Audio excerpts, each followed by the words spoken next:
This is the Ebola of a changing world. I'll be right back. Please stay with me.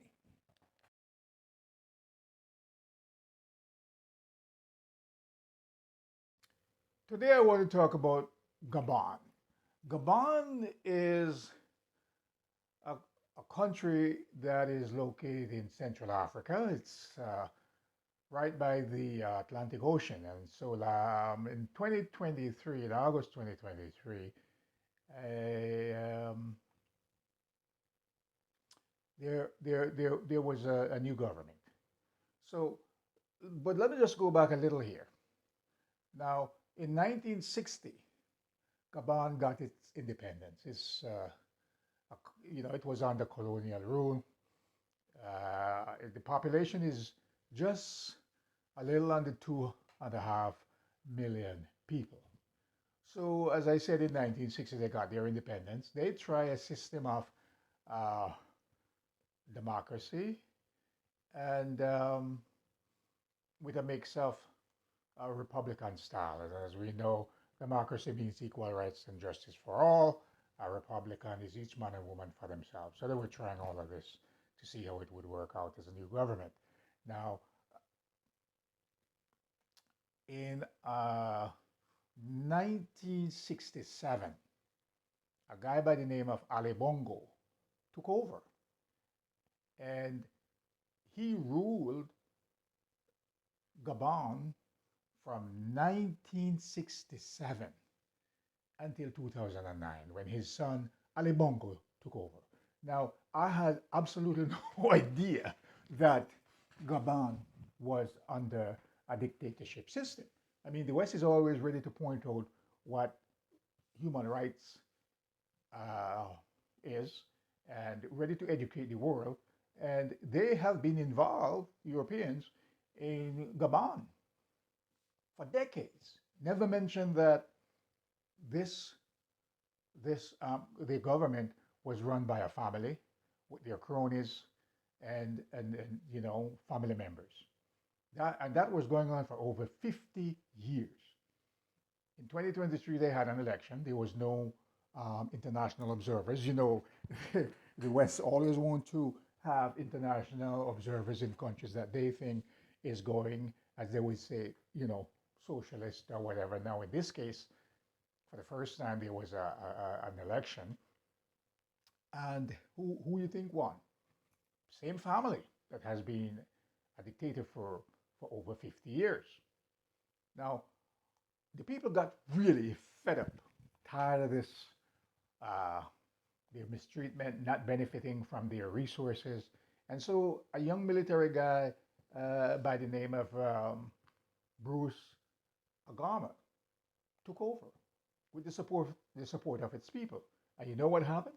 The BBC in London said that the international community is against the takeover. What international community are you talking about? The West is always ready to talk about the international community to plant the seed in people's head that the whole world is against the military takeover. When in the international community, in their mind, is the West, right? But they are looking for friends, of course. So the BBC reporter said, "What can we do to stop it? It's none of your business. Stay in England." And this is part of the problem. The West always feel they have a right to meddle in other countries' affair and to fix it, so to speak. What can we do to fix it? The people had made a choice. They are not involved in England political affairs. And this takeover was condemned by the United States and France. People that are talking about real democracy or what human rights are, they are not arguing about the suffering that the people in Gabon has been going through by way of the colonial involvement. And one of the things that really, really surprised me here is that the African Union is against the takeover by the people. The African Union said that Gabon should go back to democracy. The African Union has 55 members. Are these people buffoons? What are you talking about? Look at the history of the country. Look at the people. Look at what they're going through. That's not democracy. This, this is amazing. But we have to realize here also that it's important to point this out that Gabon has oil and good timber. And so the West is in there. And they don't care about the people, in my opinion, as long as they can control the puppet. Now, this guy, Bongo, he has over $1 billion in different bank accounts in different European countries. $1 billion. You know, how did you earn that? So the country is resource rich, but people poor. That's part of the problem down there. Now, you see what's going on here is that the wealth is not being shared. And Gabon has a lot of problems in terms of the people with a lot of health issues. A lot of young people are unemployed, no job opportunities, poor housing, if any, healthcare in the dumps.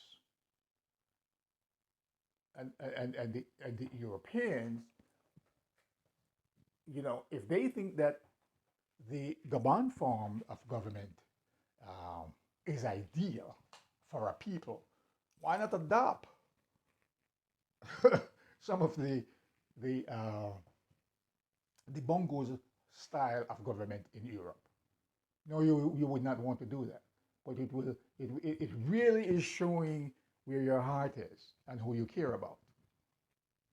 Now, what I would like you to do is let me know. What do you think? Do you think Europe really care about the Gabonese people? Do you think that the Bongo family, the dictatorship government, really care? Or do you think that this new general, Bruce Agama, is what the country really needs to help the people to grow and to make the people feel proud of themselves? What do you think? This is the Ebola, and I thank you.